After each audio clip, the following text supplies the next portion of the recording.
നമുക്കിന്ന് രാവിലത്തേക്കുള്ള ഊണിൻ്റെ പരിപാടികളൊക്കെ തുടങ്ങുക കേട്ടോ. അപ്പോൾ നമുക്കിത് സദ്യ ഉണ്ട്, 12 സദ്യ ഉണ്ട് കേട്ടോ. നമുക്ക് 12 സദ്യ നിൽക്കുന്നത് ശ്രദ്ധിക സന്ദീപ് കേട്ടോ.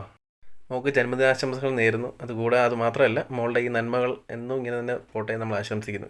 ഇത് കൂടാതെ നമുക്ക് 5 സദ്യ വേറെ ഉണ്ട് കേട്ടോ. പിന്നെ നമുക്ക് 7 പൊതി തന്നിട്ടുണ്ട്.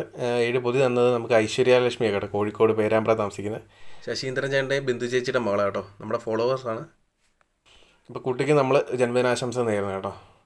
പിന്നെ അതുകൂടാതെ നമുക്ക് റെഗുലറായിട്ട് പോകുന്ന പൊതികളും അത് കൂടാതുള്ള പൊതികളും ഉണ്ട് ഇന്ന്. അപ്പോൾ എല്ലാം കൂടെ കൂട്ടി നമുക്കിന്ന് 31 പൊതി ഉണ്ടായിരുന്നു കേട്ടോ. അപ്പോൾ നമുക്കിന്ന് പൊതി തന്ന് സഹായിച്ച എല്ലാവർക്കും നന്ദിയുണ്ട്.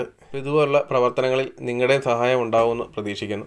അപ്പം നിങ്ങൾക്ക് ഇതുപോലെ സാഹചര്യങ്ങളൊക്കെ ഉണ്ടെങ്കിൽ ചെയ്യാൻ പറ്റാത്ത എന്തെങ്കിലും ബുദ്ധിമുട്ടുണ്ടെങ്കിൽ നമ്മളുമായിട്ട് ബന്ധപ്പെടുക. എൻ്റെ വാട്സാപ്പ് നമ്പർ ഞാൻ മുകളിൽ കൊടുത്തിട്ടുണ്ട്. അപ്പോൾ വാട്സാപ്പിൽ മെസ്സേജ് അയച്ചാൽ മതി, ഡീറ്റെയിൽ ഞാൻ പറഞ്ഞു തരാം കേട്ടോ. ഇപ്പോൾ രാവിലെ തന്നെ നമ്മൾ അർഹതപ്പെട്ട എല്ലാവരുടെ കയ്യിലും രാവിലെ തന്നെ എത്തിച്ചു കൊടുത്തിട്ടുണ്ട്. ഇവർക്കെല്ലാം നമ്മൾ ഇങ്ങോട്ട് വന്നപ്പോൾ കൊടുത്തതാണ് കേട്ടോ. തിരക്കായതുകൊണ്ട് വീഡിയോ എടുക്കാൻ പറ്റിയില്ല. അപ്പോൾ എല്ലാവർക്കും കൊടുത്തിട്ടുണ്ട്. നമ്മൾ തിരിച്ചു പോയപ്പോൾ ഞാൻ പിന്നെ പെട്ടെന്ന് അങ്ങ് എടുത്തന്നേ ഉള്ളൂ.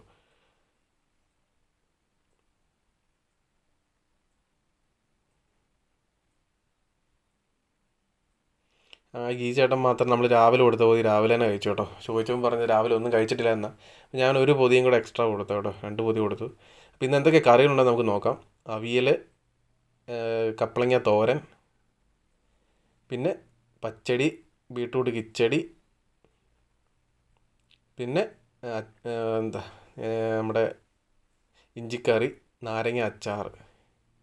ഇത്രയാണ് ഇന്നത്തെ കറികൾ കേട്ടോ. പിന്നെ ഒഴിച്ചുകറിയായിട്ട് നമ്മൾ പുളിശ്ശേരി സാമ്പാറും എടുത്തിട്ടുണ്ട്. പിന്നെ പായസം എടുത്തിട്ടുണ്ട്, പപ്പടം, പഴവും എടുത്തിട്ടുണ്ട്. നമ്മളത് ഇങ്ങനെ കേട്ടോ പാക്ക് ചെയ്തേക്കുന്നത്, സദ്യയുടെ ഇങ്ങനെ പാക്ക് ചെയ്തേക്കുന്നത്.